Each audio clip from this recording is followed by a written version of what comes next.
I've never been a fan of parties. On New Year's Eve, I decided to stay home, alone. Friends kept insisting I go to some celebration, but I came up with some excuse. I needed peace. I ordered a pizza, cracked open a beer, and got ready to binge-watch some movies.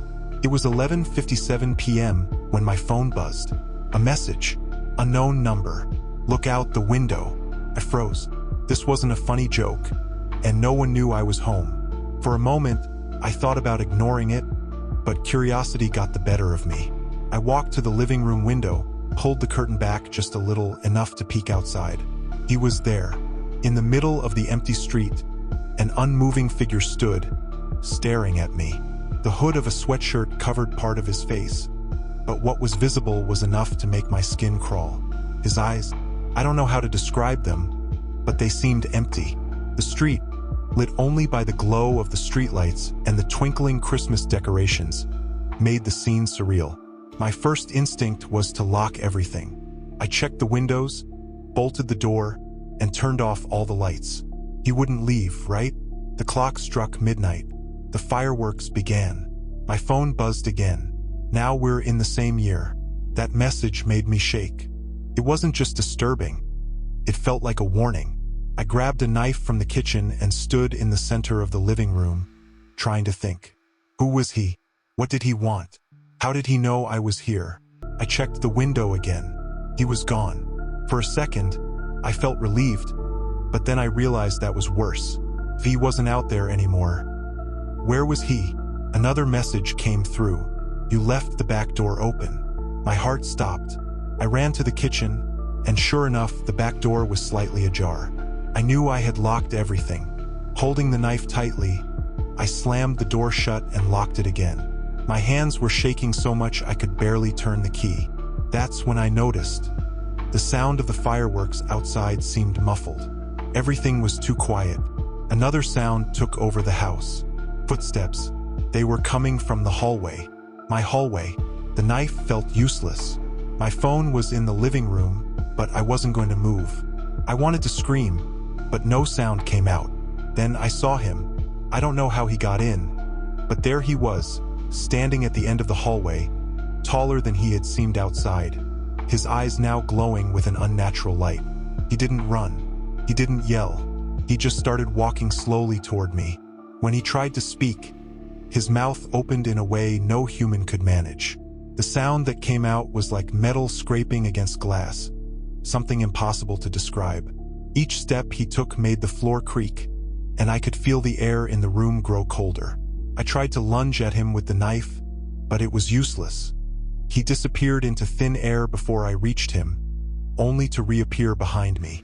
A cold hand gripped my shoulder, and I blacked out. I woke up the next morning, lying on the living room floor. The knife was still in my hand, but everything was calm. Sunlight poured through the window, and there were no signs of a break-in. I thought it had all been a nightmare, until I checked my phone. There was one last message. Happy New Year. Now you're mine.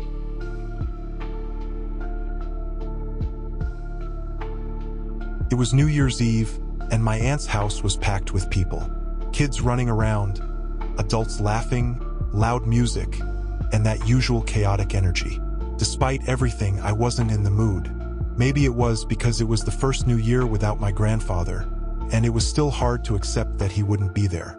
While everyone gathered in the living room, I stood near the entrance, watching from a distance. In the corner of the room, there was a large old mirror, one of those with a carved wooden frame. It leaned against the wall, reflecting most of the room. I was staring at it absent-mindedly, but something started to bother me. There was someone else in the reflection. At first, it was subtle. The figure stood in the background, near the door leading to the hallway, where no one usually went. I thought maybe it was one of my older cousins, but when I looked directly at the door, it was empty. I looked back at the mirror, and the figure was still there.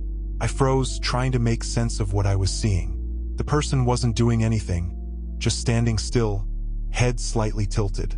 I couldn't make out their face. The shadow in the corner obscured the details. I tried to call my cousin, who was nearby, but the music drowned out my voice. I took a few steps toward the mirror, But before I could get closer, someone shouted, "2 minutes to midnight."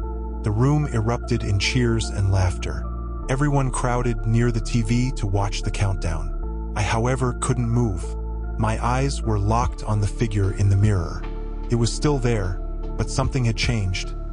Now it seemed to be looking directly at me. My heart raced. I wanted to believe it was just a strange reflection, a trick of the light, anything, but the feeling was impossible to ignore. It was as if that reflection knew I was watching. The countdown began. 10, 9, 8. I blinked. The figure took a step forward. 7, 6, 5. I blinked again. Now it was closer to the center of the room, but still only in the reflection. 4, 3. My eyes burned from staring so hard. I didn't want to blink again, but I couldn't help it. 2, 1. The lights flickered, and for a moment, everything went dark. When they came back on, the figure was gone. My chest relaxed, but only for a moment. Then I realized something even worse. The figure wasn't in the mirror anymore, but it hadn't left the mirror. It was closer now, pressed against the glass, as if its body were pushing against the other side of the surface. The frame trembled slightly, almost imperceptibly, as if something were trying to break through. I screamed, but no one noticed. Everyone was busy hugging, toasting, wishing each other a happy new year. I backed away, stumbling over furniture, never taking my eyes off the mirror. The figure began pounding on the glass, slowly at first, then harder and faster. When the lights flickered again, the mirror cracked. No one heard the sound. No one noticed the marks that started to appear on the other side of the glass. Deep scratches, as if something were clawing to get out. I ran out of the room, but the mirror kept reflecting the living room, and in it, the figure now smiled. A wide, forced smile, as if its skin were being pulled too tight. The last thing I saw before leaving the room was my own reflection slowly fading, being replaced by something that wasn't me. After that night, I never went back to my aunt's house. I told her to get rid of the mirror, but she just laughed and said it had been in the family for decades. What scares me the most is that sometimes I see reflections that shouldn't be there. In shop windows, car mirrors, even the black screen of the TV. There's always someone, and they're getting closer.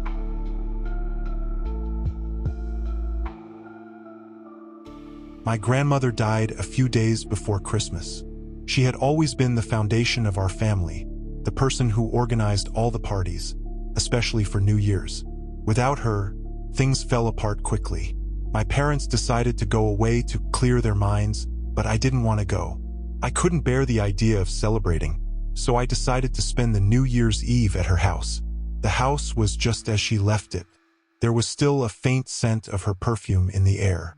The champagne glasses, the ones she used every year for the midnight toast, were still in the living room cabinet.